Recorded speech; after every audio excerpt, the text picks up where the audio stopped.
Halo semuanya, selamat datang kembali di channel 100 Alur Cerita. Pada kesempatan kali ini, kita akan membahas chapter yang ditunggu-tunggu, yaitu chapter 90 dari Machine Gun. Oke, tanpa basa-basi lagi, mari kita mulai ke pembahasannya.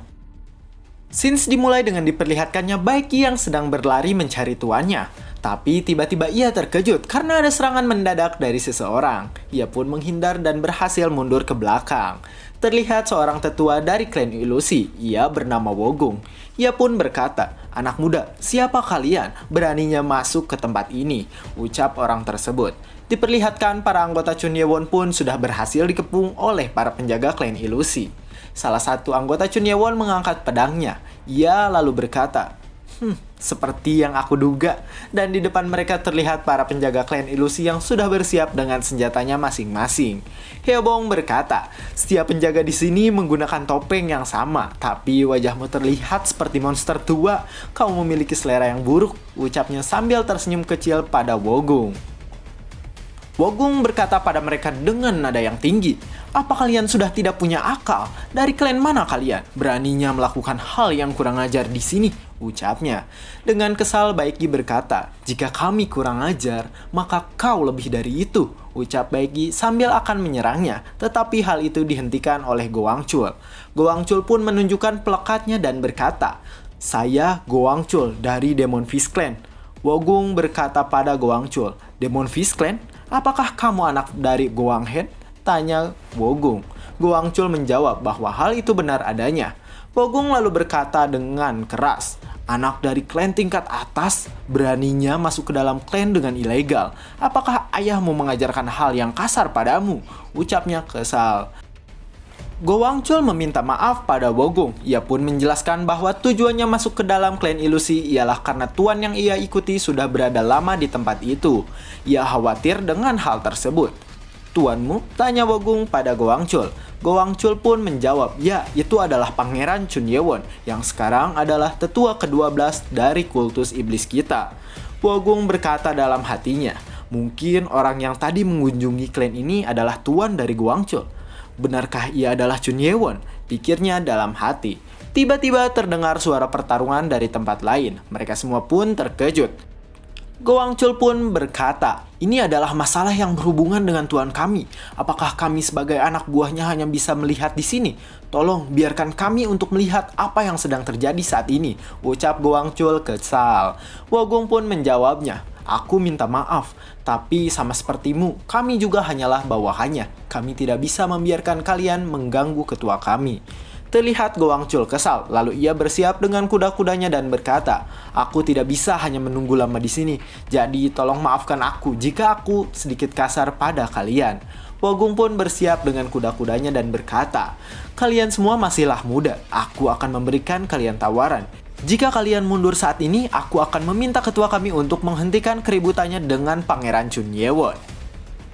Di sisi lain terlihat Chunyewon yang sudah bersiap dengan blade-nya untuk menyerang ketua klan. Hal itu pun menyebabkan sebuah ledakan yang amat kuat sehingga membuat semua orang terkejut. Terlihat sebuah tembok hancur lalu menyebabkan ledakan sampai ke tempat Goangchul dan yang lainnya.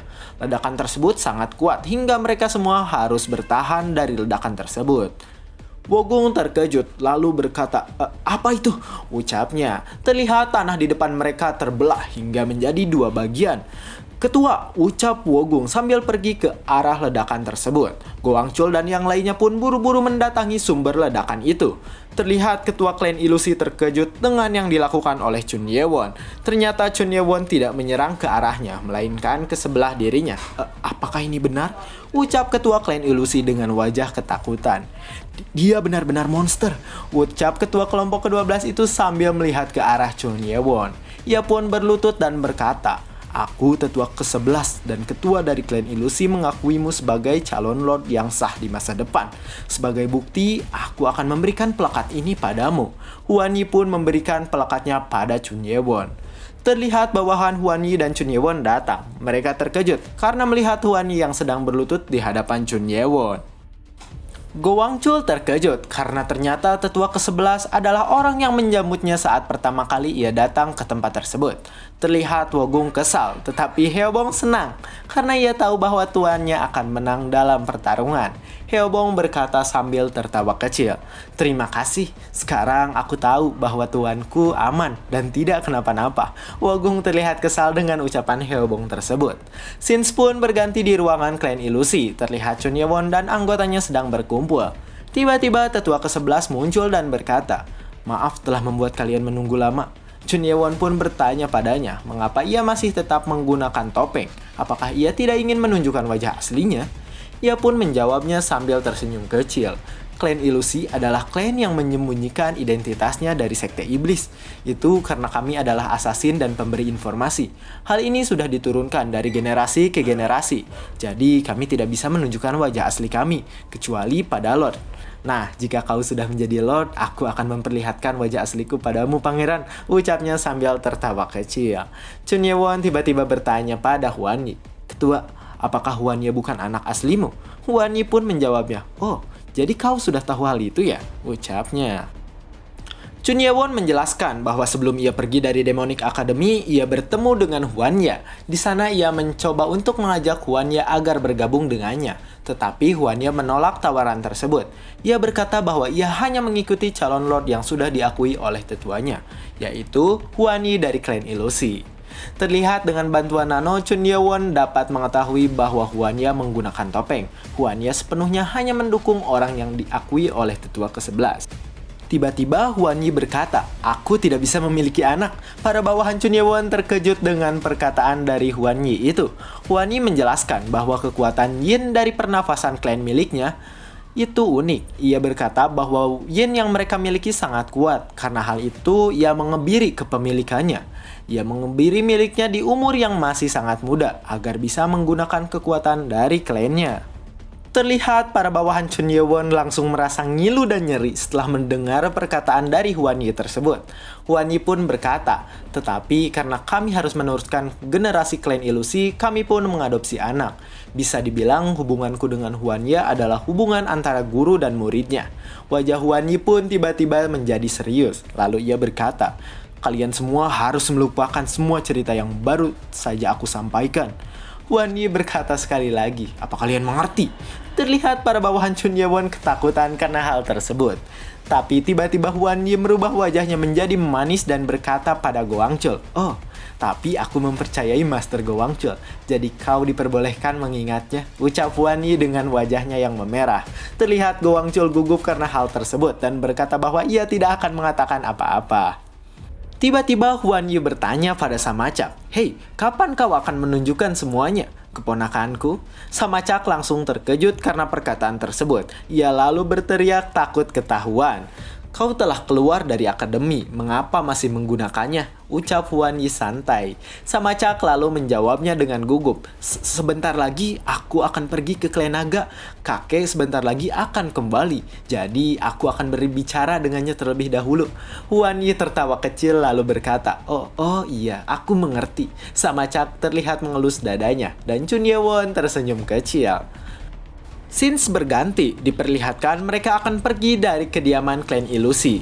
Lalu Hwan Yi berkata pada mereka, "Maaf, aku tidak menyambutmu dengan layak. Tapi jika kamu mau, kalian biasa tinggal di sini untuk beberapa saat." Chun Ye-won berpikir dalam hatinya. Ia sudah tahu bahwa tidak ada klan utama saat ini. Jadi dia menawarkan hal tersebut. Setelah itu, ia pun berkata pada Hwan Yi, "Terima kasih atas kebaikanmu. Lalu, jika kamu tidak keberatan, bolehkah aku membawa satu orang lagi?" Hwan Yi pun menjawab, "Ya, tentu saja boleh. Tapi, siapa yang akan dia bawa?" ucapnya. Hwan Yi pun menawarkan Chun Ye-won agar para bawahannya saja yang membawa orang tersebut. Tetapi Chun Ye-won menolaknya dan berkata bahwa ia ingin membawa orang tersebut sendiri. Scenes pun berganti. Saat ini mereka ada di kediaman Chun Ye-won saat masih kecil. Terlihat Chun Ye-won dan bawahannya akan masuk ke dalam. Mata Chun Ye-won berbinar-binar. Ia merasa bahwa tempat tersebut tidak berubah. Terlihat Chun Ye-won mengingat tentang penjaga yang selalu menyapu halamannya setelah selesai latihan. Akhirnya kita bisa bertemu, ucap Chun Ye-won. Terlihat Chun Ye-won dan para bawahannya pun masuk ke tempat itu. Sama Chak terlihat menikmati tempat di mana Chun Ye-won dibesarkan. Tiba-tiba Chun Ye-won terdiam di hadapan mereka.